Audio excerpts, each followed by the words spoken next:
right. Good morning, everybody. Today is Thursday, March 30th, 2017.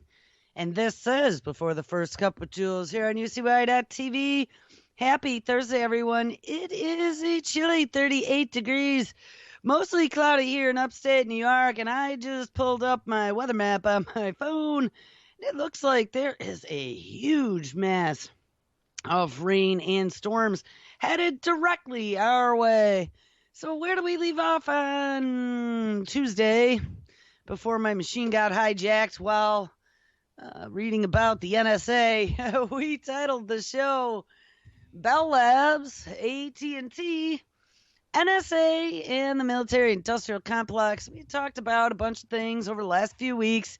We looked at some frequencies and weaponry that they are using, potential frequencies for, some of the hardware that they are using these frequencies for, some of the potential things that they can do. We ended the show, well, we looked at some of the companies behind it, Bell Labs being one.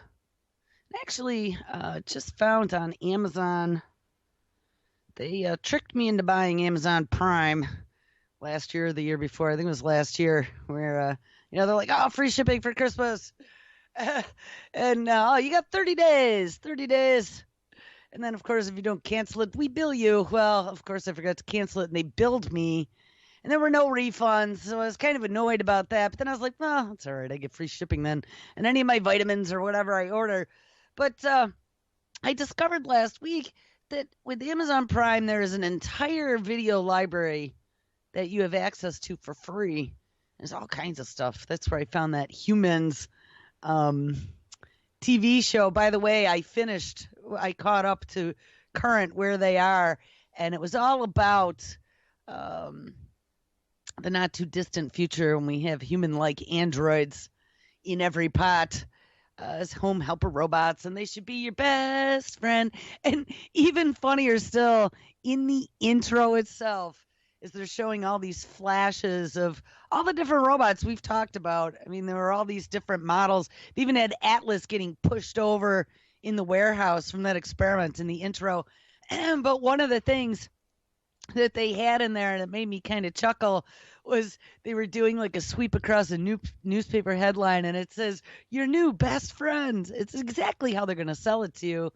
But anyway, so I was checking out what they hit on Prime Video, and like I said, that Humans series, I think season 2 is available right now on AMC.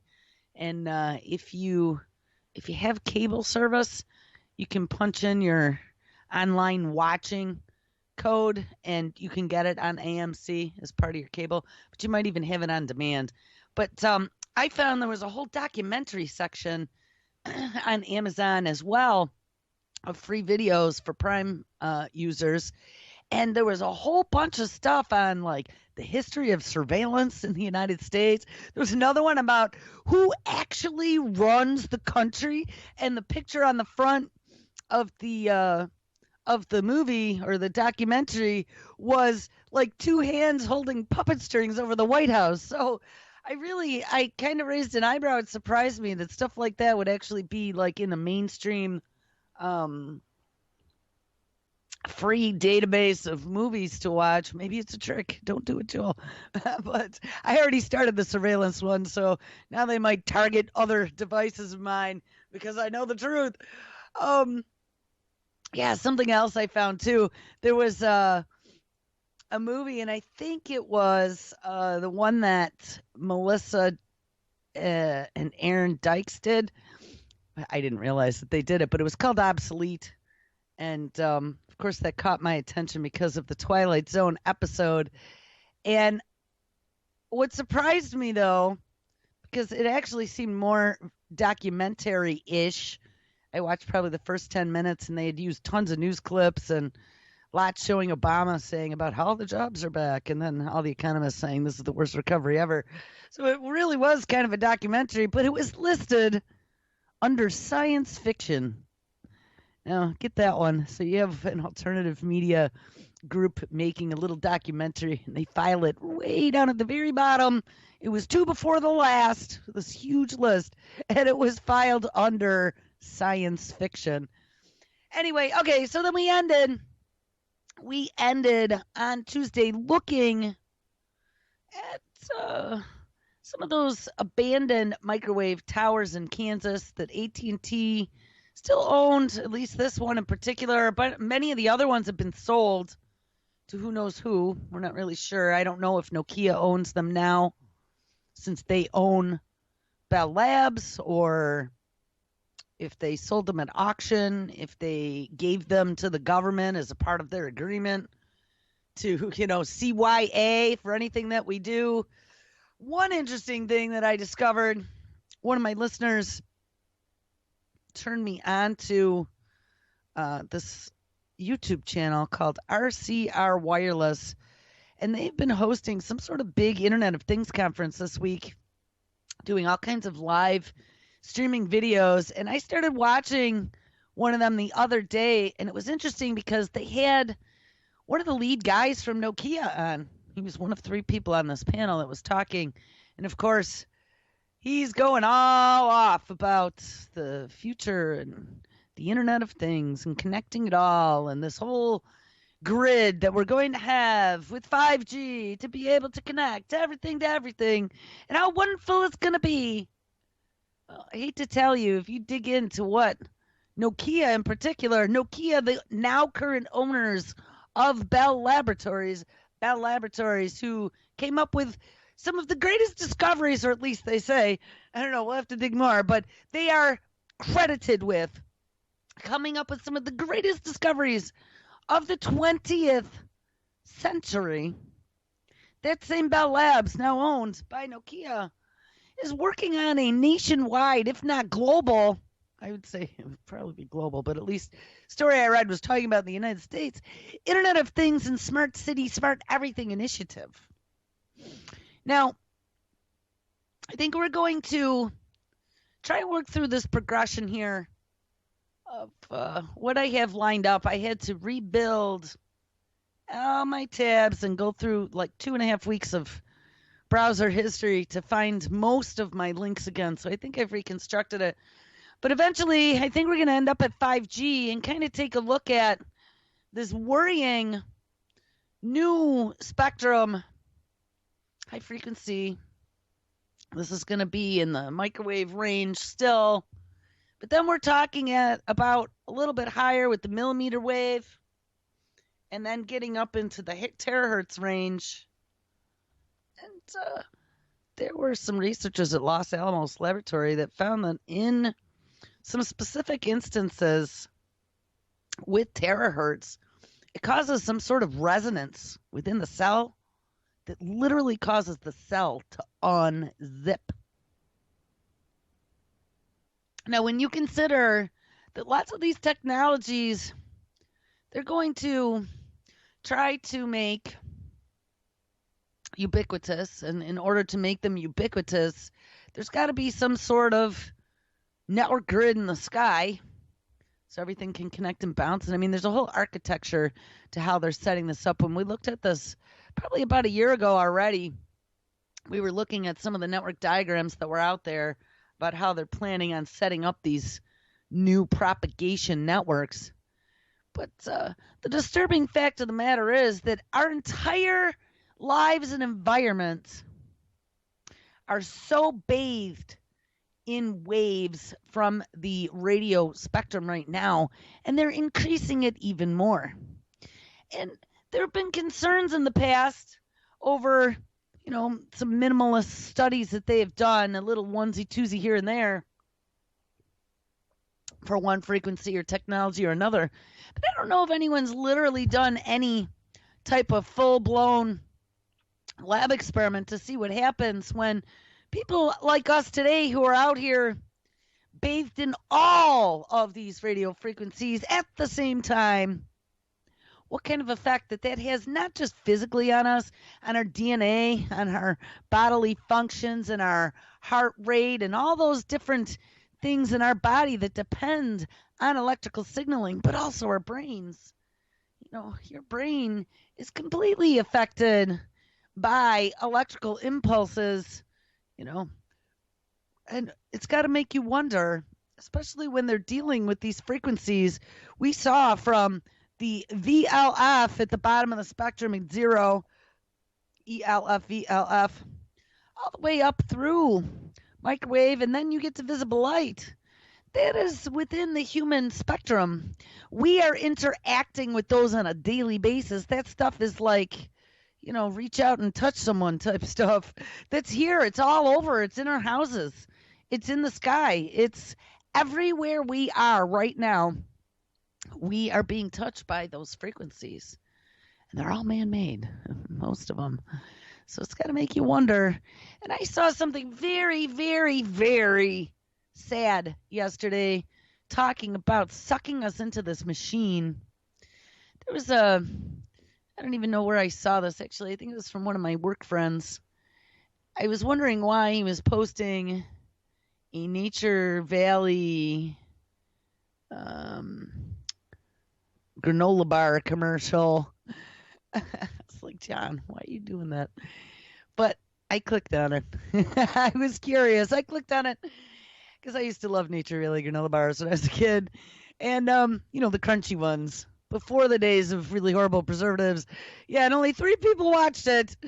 Here, I'm going to copy and paste this, and you guys can, if I can open a window and get to chat, you guys can watch this, and I'll put it in the notes. But it was beyond sad that a commercial company, even though they're tree huggers, you figure granola people are tree huggers, even though it was a commercial company, it really scares me now that they've decided that they can speak truth. So they had 3 generations of people. They had a grandma, they had a mother or a grandpa and a mother, and then they had the little kids.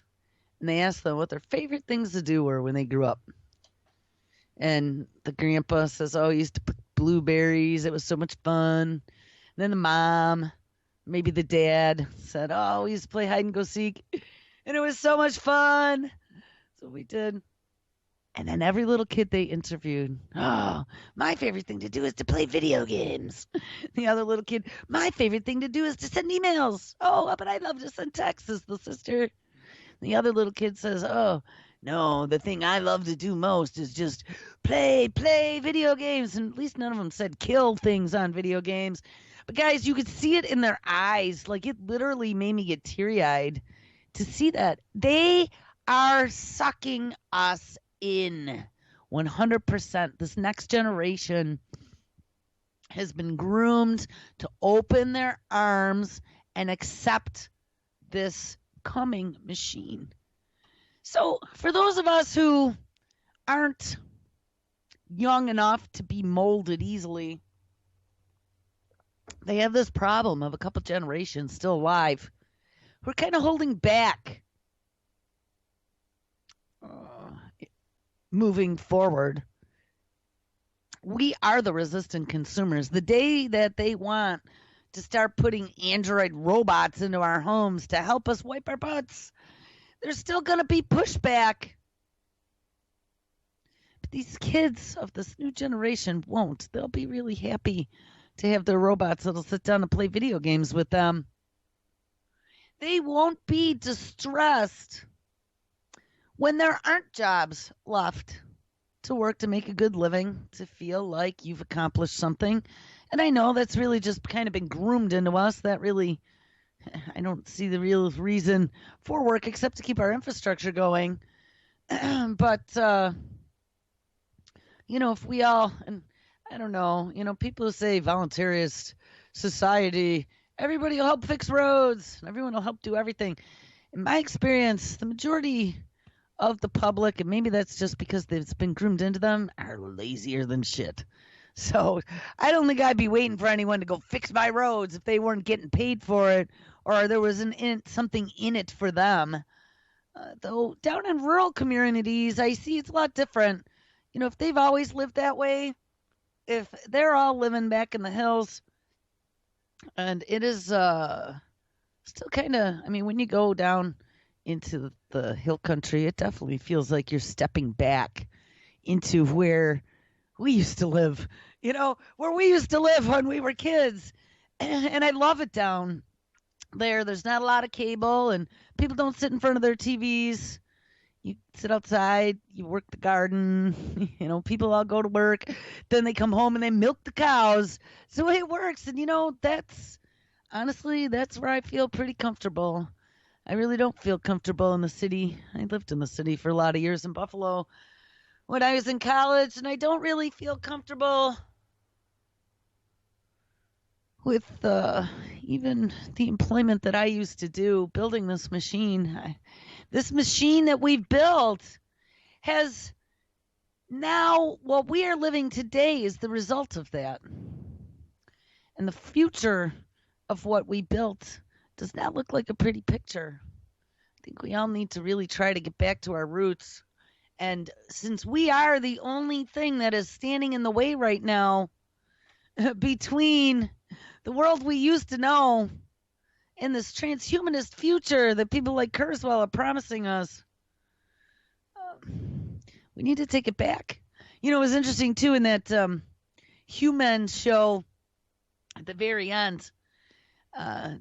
We read a story here back a few months ago about children being able to imprint on robots so that they would start taking on some of their traits. And that's a bit of a concern.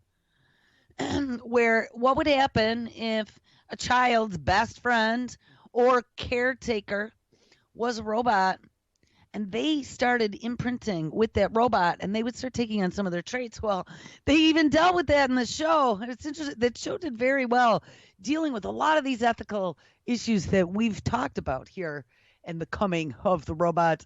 But the daughter, the little girl, and actually there were a bunch of kids that started coming down with this new psychiatric disease, and they talked to a psychiatrist, and I don't remember what he called it, but it was a 4-letter acronym, and it basically was the child was imprinting themselves on the robot because, they looked up to them as a hero or whatever, and that their only cure was to keep them away from the robots.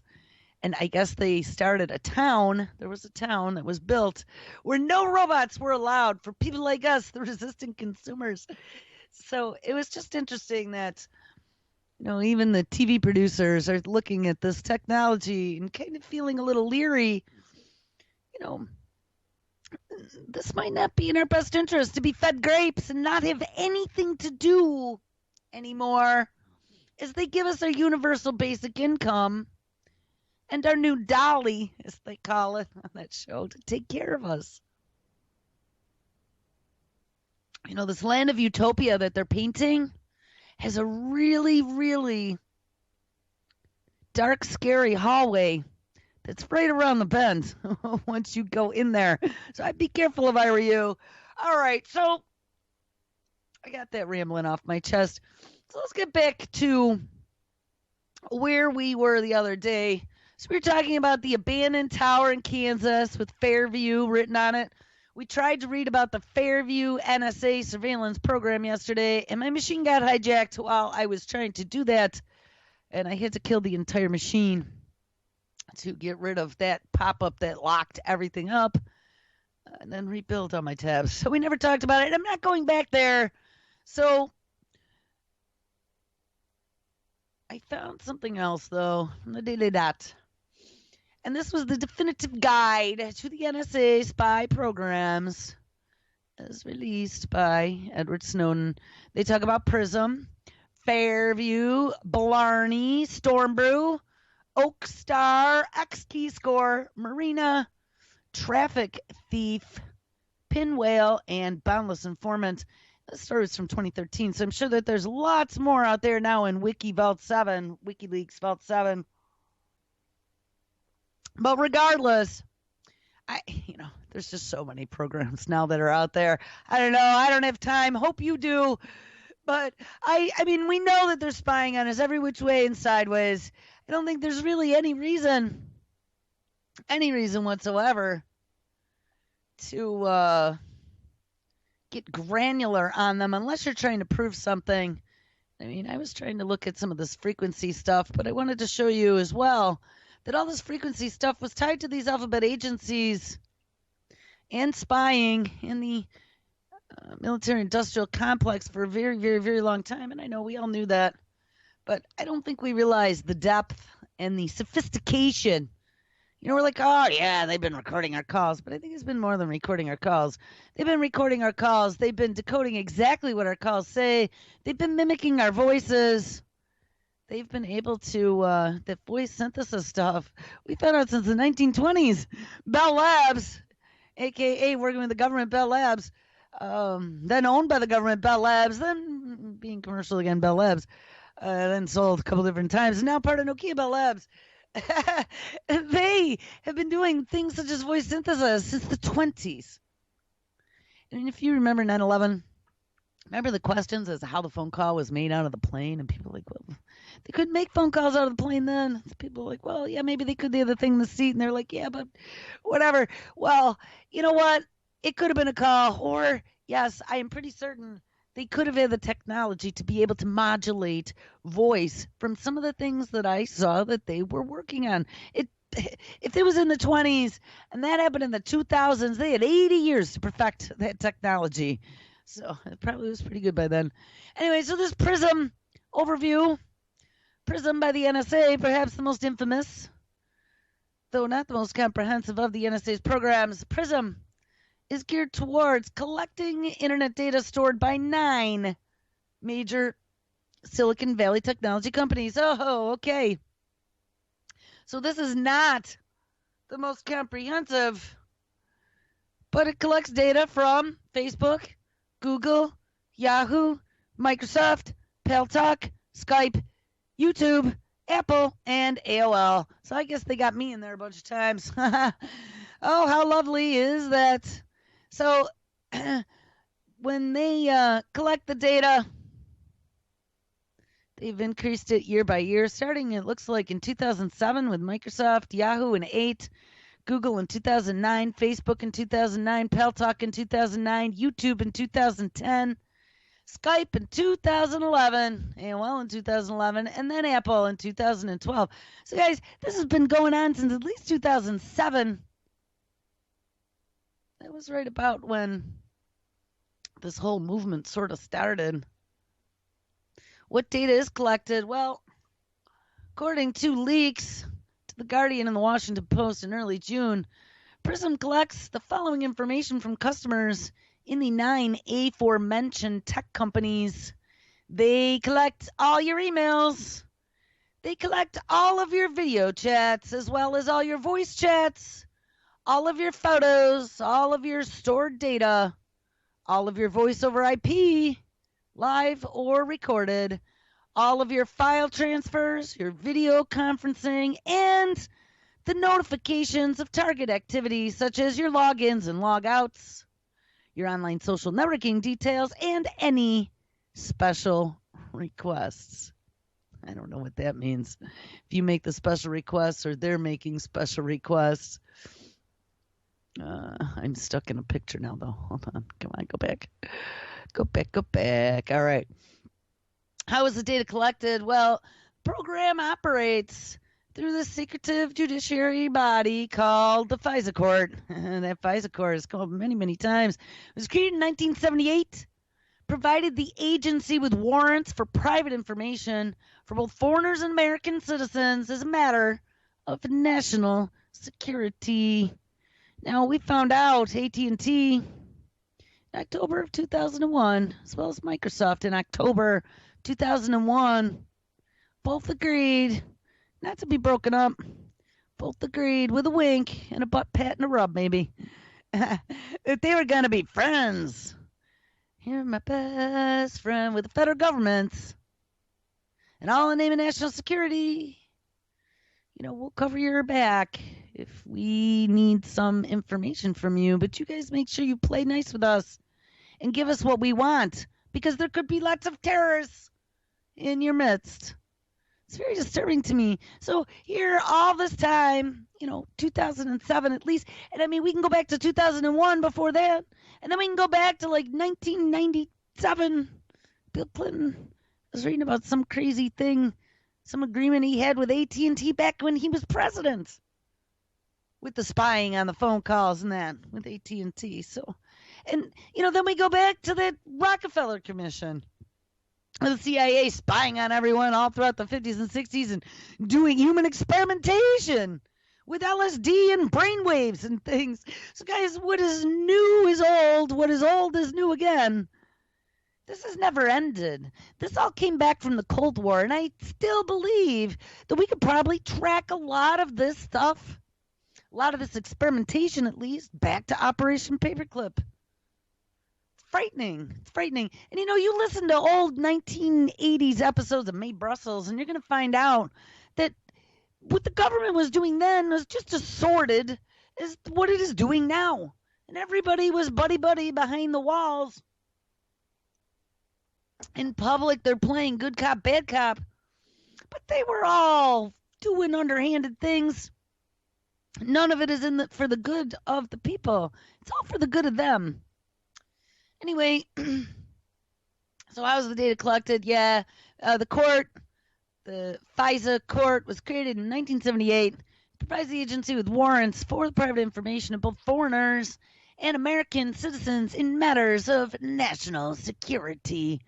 That's why everything's become a matter of national security, because it just gets them through a loophole there. The court has been criticized for its readiness to approve the seizure of such information since 1978. Thousands of applicants have been filed in the courts, and in all that time, only 10 of them have ever been denied. So, hey, Charlie, you want to go out for a beer? Sure. Hey, did you prove those 10 FISA requests I had on your desk? Nope, here we go. I mean, only 10 out of thousands, probably hundreds of thousands, have only ever been denied. For the most part, the all caps name seems not to be an acronym, but simply code words. However, there is an entry for PRISM in the Dictionary of Military and Associated Terms, compiled in 2007 and published by WikiLeaks. And in that dictionary, PRISM is said to stand for Planning Tool for Resource Integration, Synchronization, and Management. And of course, they are going to be managing all of us in a dashboard eventually. And what's disturbing is as they're pulling off our social media, and this was long before we had any idea at what level we were being surveilled. They're profiling all of us. Every single one of us has a dossier, and all this information is going in there. We've talked about including our biometric data, including your DNA swabs and your blood tests and all these other things. They know everything there is to know about you. Any information that is out there about you is in some sort of silo that can be added to your profile. So when they get to that point that they've turned on enough of these AIs, remember we found out that Spectrum Collaboration AI is going to be turned on, where they're able to multiplex thousands of little tiny slices of the pie, real time. They're also going to turn an AI on, Mayhem, to be the shape-shifting immune system of the internet, the Sky Sentry, to be able to detect and destroy invaders, to patch holes without any human intervention at all. Guys, as we all become numbers and we all become an entry in the database, and those who are making the decisions are no longer human. They are entities that are reading our data in the database. We have these killer autonomous weapons that all your smart pants out there are saying, hey, we should put a moratorium on these, like Elon Musk and Stephen Hawking. There's no need to have autonomous killer weapons out there. But, at one point, these artificial intelligences will be the ones calling the shots. Whether or not they're anthropomorphized, whether or not we put them in a tin can body, or if they're the ghost in the machine, I don't think it's going to matter. They'll still be able to take care of you either way. The tin can maybe come literally take you out physically, but the ghost in the machine can just pull the plug when you're, hooked up to the defibrillator or something. Who knows? I mean, there's just when I start thinking about all the implications of this, there will be nowhere to hide. I mean, look at where we're at right now with this technology, and we have humans behind all of this surveillance and humans behind a lot of this mad science gone man. But when it's no longer humans, and I mean, we're getting at a hybrid right now where we're getting AI to help us here and there. But what about when they're all running the machine? When there are no more humans involved? And the guys who are pulling the strings are just sitting there with their feet up on their desk, now really bored. Because they don't even have to move on the grand chessboard anymore. It's Rust Bucket versus Rust Bucket. And don't think we're the only country that's developing all this crazy technology, the spy stuff and the autonomous stuff and the mind control, psychotronic stuff. It's not just us. It's us, it's Russia, it's China. I'm sure there's probably some rogue nations sprinkled in there somewhere. And add to that CRISPR. CRISPR's a WMD. You know, actually, I found another movie, and I think this one might have been under sci-fi, but I queued it up to watch. It's called something like 46 or The Perfect 46. It got 5-star reviews from professors at MIT, Yale, Harvard, Weiss Institute, and I was like, uh-oh. If these guys love it, I think I better watch it. And it's all about CRISPR and the future of CRISPR, the potential use for it to be a full-blown eugenics program. And I guess the premise of the story is, I don't know, some smarty pants set up a website, a dating website. And as part of joining this dating website, you had to provide your genetic profile. Or maybe your genetic profile was already in the database and they could access it if they knew who you were. But the end result was they were going to pair you with your perfect genetic partner for procreating on this dating site. And I don't know, it looked pretty damn interesting because they were talking like how this was, you know, why we're responsible for the next generation, and why would we have defects when we have the technology now to make everyone perfect. And we've had lots of conversations about that. This perfection, I don't know actually if they're genetically modifying in this movie. Like I said, I haven't watched it. I just queued it up. Not that I have a lot of time, but I've been trying to make late night now, at least a half an hour or 45 minutes, just to do something that is maybe not related to research, not related to family, not related to responsibility, but still keeping my mind stimulated with these topics. And in the popular culture, popular media, a lot of places where they try to push out these ideas to the masses to get them used to them. So this is actually a study in psychology, not me watching sci-fi films. Wink. It's true. Anyway, all right. So what data is collected? Oh, wait, I skipped a part. For the most part, the data that is collected is kept for an unlimited amount of time. So we heard the last time there is no drop dead date. Now they had the Fairview program, and this is the one that we got blown up on yesterday.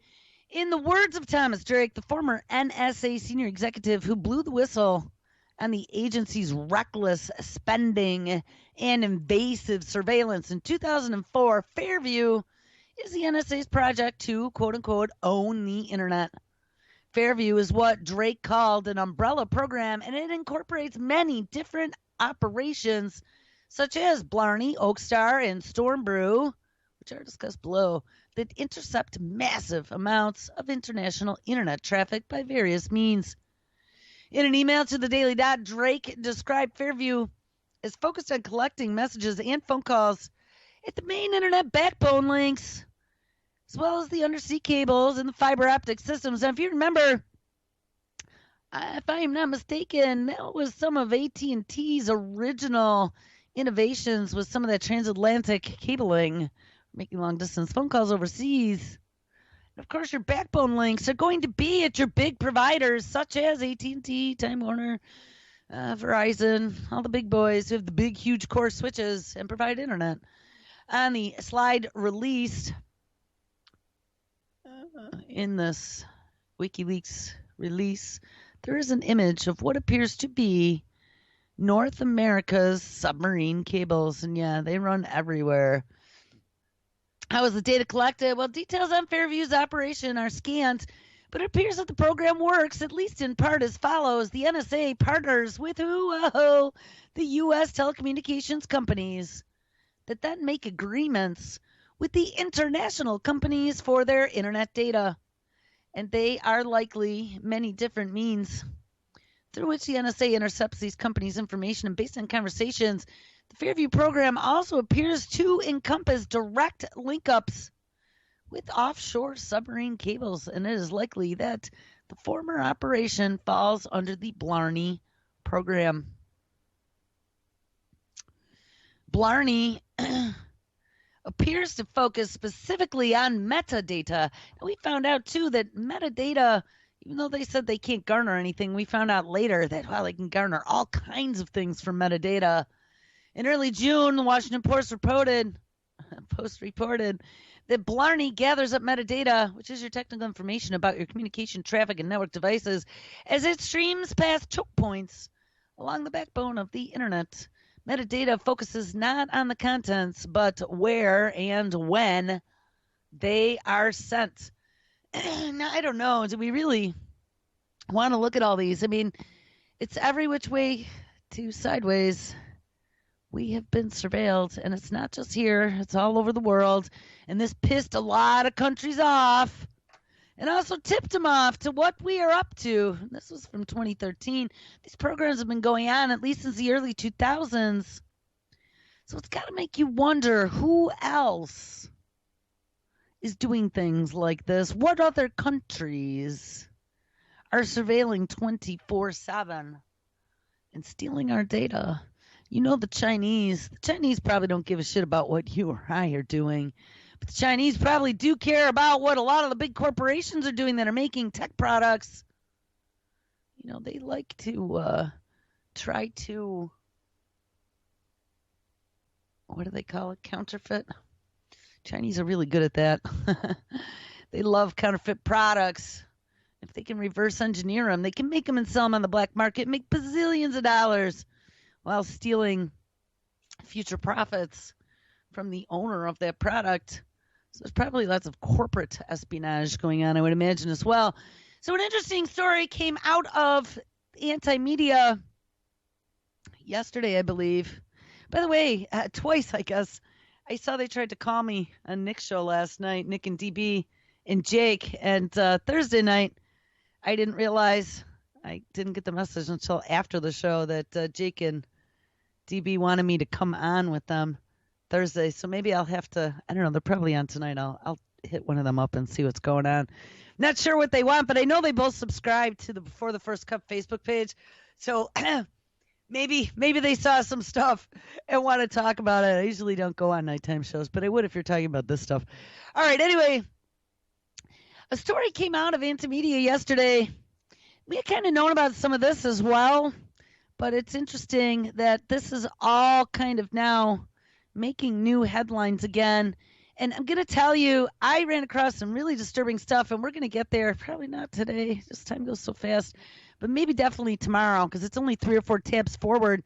Looking at how expansive the surveillance network is, and I've discovered that one of the things that's been going on here as part of this military-industrial complex, as part of DARPA, as part of the Air Force and some of this DoD technology, this radar tracking and things of that nature, is the Space Command. Space Command ties right in with the Air Force. There's the Air Force Space Command.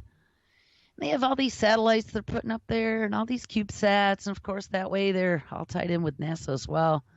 And, hey, by the way, in that one documentary I watched, I always said that NASA was the yin and DARPA was the yang. Well, I didn't know, actually. They really, it always seemed like it should have been. They really were. NASA was spun off of ARPA. I don't remember when. Maybe in the 70s. Maybe in the 80s. I don't remember exactly when it was. But in the one documentary I was watching, they mentioned that. Because ARPA, what it was pre-known as, was actually doing space stuff. Oh, you know where it was? That book I bought, The Whole History of DARPA. There's a big ass book on Amazon called The Pentagon's Brain, and I finally started reading it. That's on the coffee table. So in the few minutes I get to go close my eyes, I might actually grab a paragraph or two and then close my eyes for a half-hour nap. But yes, it actually was the same organization. DARPA used to do space stuff. And then they decided to kind of spin that off, and that became NASA. And then DARPA took the deep, dark recesses of the DoD and the mad science technology as their charge after that. But anyway, back to the Santa Media story. So I've been digging into some of these communication technologies. Bell Labs kind of revealed a lot. We found out that they've been involved in all this stuff, so anything goes. Well, check this out. Santa Media story titled The NGA, the massive spy agency you haven't heard of. I think we covered these guys one time. I'm pretty sure we did because they had the Argus drone cameras and things of that nature up there doing all this mapping. We also had Google with the Google Maps, and they had all these connections with these different geospatial satellite companies. They just sold their data off for the mapping capability to someone else, and I don't remember who that was. But hey, we should have known. All this stuff is still tied into the surveillance state. If you are one of countless Americans who was distraught to learn of the revelations made by former NSA security contractor Edward Snowden, the mere idea that there should yet be another agency out there, perhaps just as powerful and much more intrusive, should give you goosebumps. Foreign policy reports that the National Geospatial Intelligence Agency, or the NGA for short, is an obscure spy agency that President Barack Obama had a hard time wrapping his mind around back in 2009. But as the president grew fond of drone warfare, finding a way to launch wars without having to go through Congress for proper authorization, the NGA also became more relevant. Now, President Donald Trump is expected to further explore the multi-billion-dollar surveillance network. Like the CIA and the NSA, the NGA is an intelligence agency, but it also serves as a combat support institution that functions under the U.S. Department of Defense. Ding, ding, ding, ding, ding. With headquarters bigger than the CIA, the building cost $1.4 billion. That was completed in 2011. And in 2016, the NGA bought an extra 99 acres in St. Louis, building additional structures that cost taxpayers an extra $1.75 billion. Oh, I'm so glad that our taxpayer money is being put to such great use to build buildings for more secretive spying agencies, just what we needed. Enjoying the extra budget that Obama threw at them, the NGA became one of the most obscure intelligence agencies precisely because it relies on the work of drones. As a body of government that has only one task, to analyze images and videos captured by drones in the Middle East, the NGA is mighty powerful. So why haven't we heard of it before? Well, prior to Trump's inauguration, the NGA only targeted the Middle East or whatever spy satellites orbiting the globe captured. And as far as any of us knew, the agency refrained from pointing its ultra-high resolution cameras toward the United States. I will guarantee you anything. These are these Argus drones we covered. And of course, it was a development, I believe, from DARPA at 1.8 gigapixels. And we looked at that. They could surveil 24/7 over any geological area. They just keep the camera going. They're archiving it all. And then they can just hit the rewind button and see where everybody was at like a granular resolution. They could probably see a mosquito on your butt if they wanted to. It is that high res. But under Trump, things may look much worse. As if spying on countless people abroad weren't enough. Recently, for instance, he gave the CIA power to wage covert drone warfare, shielding important information on such operations simply by allowing the agency to carry out missions without first seeking authorization from the Pentagon. Now, Trump might well move on the NGA, hoping to boost national security by turning the agency's all seeing eyes toward the American soil. And as the president hopes to get more money for defense, many have speculated whether he will start to use drones at home, especially since, oh God, running man, guys, especially since he has already suggested that he supports agencies like the NSA based on his desire to target terrorists. There is nothing that implies he wants to slow down these surveillance states, and the White House has expressed its desire to renew Obama-era spying powers, even as the president battles critics who deny his claim that his conversations were intercepted at the same time foreign nationals were under surveillance in 2016. And I want to add some stuff to that. Actually, you know what? That's what we're going to bounce to. After we finish the story, I want to talk about his accusations about being spied upon, because I came upon some interesting information. You know, that Kellyanne Conway was saying, well, you can get cameras in your microwave. And I mean, I don't know if that's the way she worded it.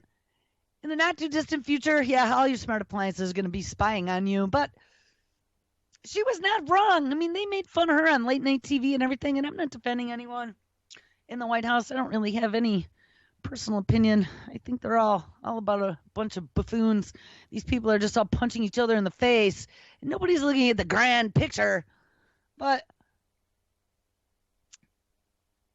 we have been spied upon by microwaves, not microwave ovens, microwaves, the frequency, in the frequency range of microwaves for a very long time.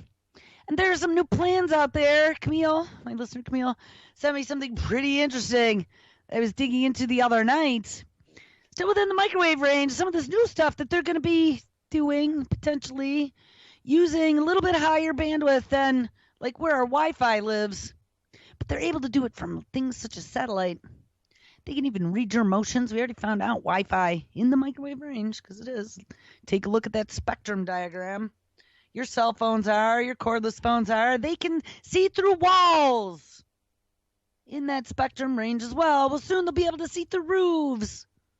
Read your emotions. Tell what you're talking about. It's just beyond insane. So when they point and laugh, you know, because it really pisses me off that they're trying to make, like, anyone who's calling out being spied upon, like, ad nauseum, you're called a tinfoil hat wearing lunatic. But guess what, people? We're not. It's everywhere. And it's so far advanced, they could see or hear anything. But they don't want you to know that. And even though there's all these leaks that have come out by whistleblowers inside, they're going to tell you that there's no way to prove that it's true, that you shouldn't be reading those, that it's illegal, whatever, don't look at those, and it's too hard for your brain to understand anyway. We'll tell you what to believe, and it's all in the name of national security anyway. I mean, it's just so disturbing. So anyway, all right. A partially redacted March 2016 report released by the Pentagon revealed that drones had already been used domestically on about 20 or fewer occasions. We remember it was to catch a cow the one time, and I remember what the other one was. Although some of these operations mostly involved natural disasters, National Guard training, search and rescue missions. Yeah, that was the cow in Nebraska. And quotes from the Air Force Law Review an article found their way into the report. And in it, Don M.K. Zoldi, not M.K. Ultra, M.K. Zoldi, wrote that the technology designed to spy on targets abroad could soon be used on American citizens. As the nation winds down these wars, she says, the report claims, and assets become available to support other combatant commands or U.S. agencies, the appetite to use them in the domestic environment to collect airborne imagery continues to grow.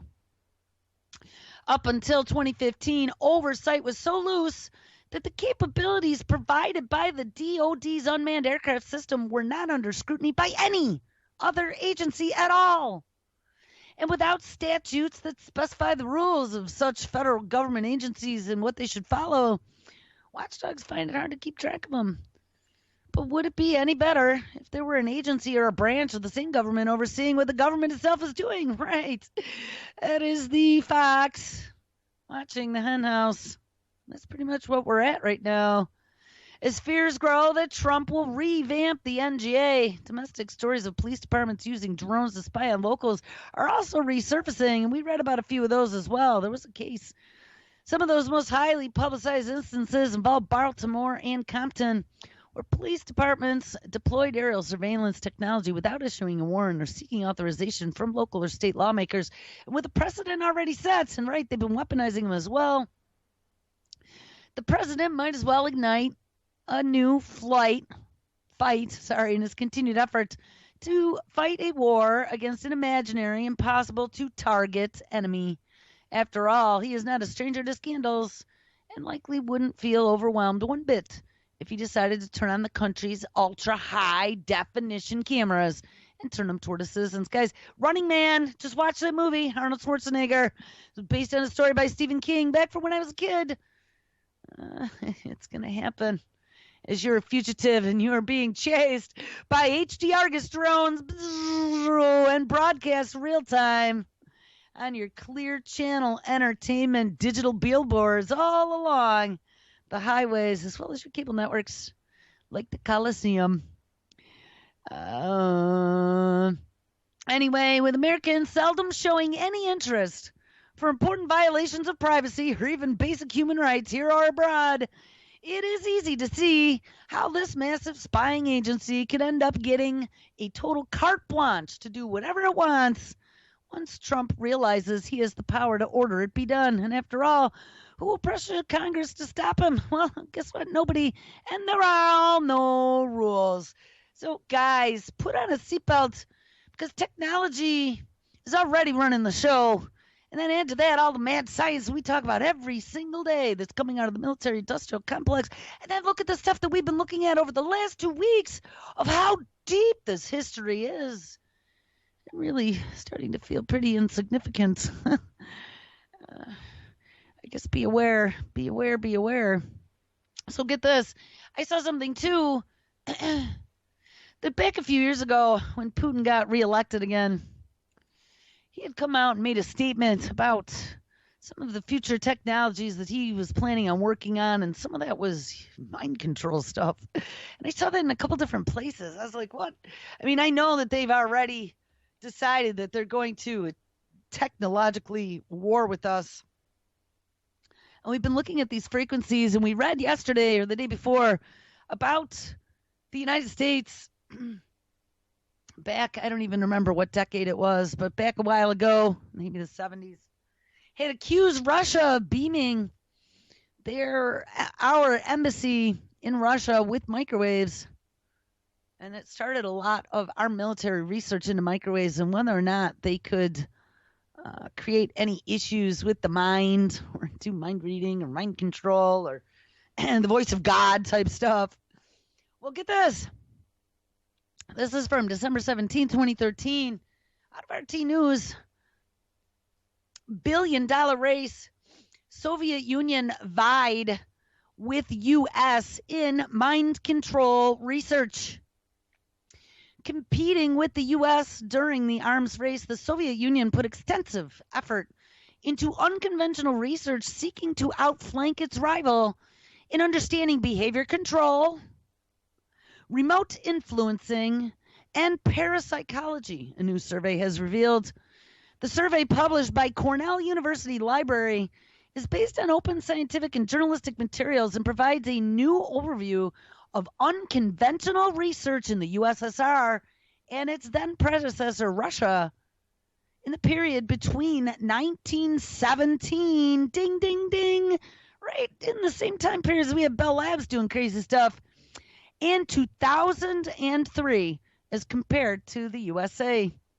The report by Sergei Kernsbach showed that unconventional weapons took the scientists in both countries to areas bordering on sci-fi, which nowadays would be seen in TV programs featuring things such as UFOs, supernatural, and superpowers. But due to the Iron Curtain, Soviet and American scientists knew little about each other's secret work. Still, they focused on some of the same themes. And in the Soviet Union, among the areas of particular interest were, for example, quote, the impact of weak and strong electromagnetic emissions on biological objects, quantum entanglement in macroscopic systems, non-local signal transmission based on the Abramov-Bohm effect, and the human operator phenomenon, unquote. Soviet scientists were developing a field they dubbed as psychotronics. Ding, ding, ding. You'll get a Cupid doll. And the country spent between $500 and $1 billion on research on the phenomenon. Kernbach, who works at the Research Center of Advanced Robotics and Environmental Science in Stuttgart, Germany, found this out. Some of the programs in psychotronic research, and it makes you even wonder if Germany could have been involved. Maybe some of the Russian scientists got those people when they split them up after the war. Some of the programs in psychotronic research, even those launched decades ago, have still not been officially published. For instance, documents on experiments performed even after 80 years ago still remain classified. Well, that's got to make you wonder why. Because I'm telling you, there's something to all of this. According to the survey, Soviet and American areas of interest often mirrored each other. And I just got bumped off that page. Here we go back again. That was weird. It just jacked me off that page. Mirrored each other in particular. Kernbach recalls the CIA's scandalous human research program MKUltra, which involved the use of various methods to manipulate an individual's mental state and alter their brain functions. Ding-a-ling-a-ling-a-ling-a-ling-a-ling.